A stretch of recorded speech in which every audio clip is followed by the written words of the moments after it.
મેં વિડીયોમાં સ્પીડ ચમ કરી ખબર છે કે આનો અવાજ નહીં બકબક સાંભળી કોઈ નહીં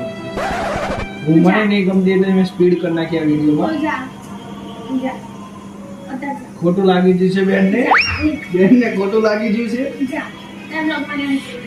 હું બનાવું છું મિત્રો અને તમે ખોટું ના લગાડતી મારી બેન હું અહીંયા ના હું ખોટું લગાડું છું હા મને તો બહુ રીંગ ચડે થોડું રોસ્ટ કરવા માટે આવે તો ના, તમે એવું નહીં.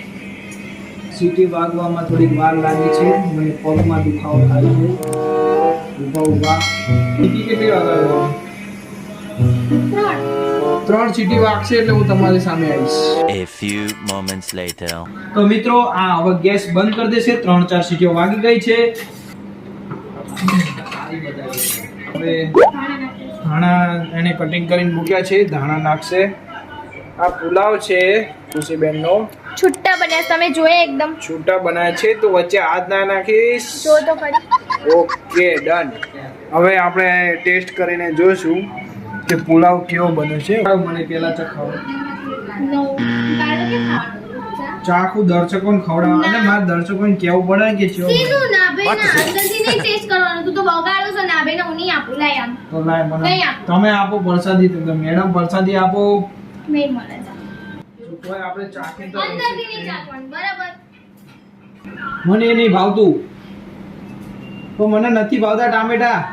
પણ ભાત જ છે ટમેટા શું કરે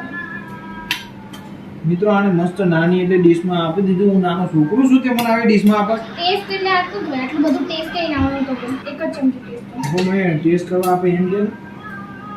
મિત્રો જો આને પુલાવ બનાવે છે આપણે ચેક કરી લઈએ આવું ખાવા છૂટા તો બને જ છે ગરમ કઈ ટેસ્ટ ના આવે મિત્રો અડધો કલાક પછી આપણે ચાખવાનું ગરમ ટેસ્ટ ના હોય એવું કે છે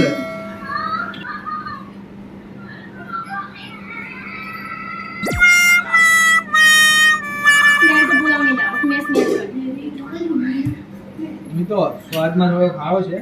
મીઠું નાખ મીઠું મોરું છે આવું આપણે છે ને હંમેશા મોડું જ બનાવવાનું જો કદાચ ખારું થઈ જાય તો પણ બાકી ઉપરથી નાખી દેવાય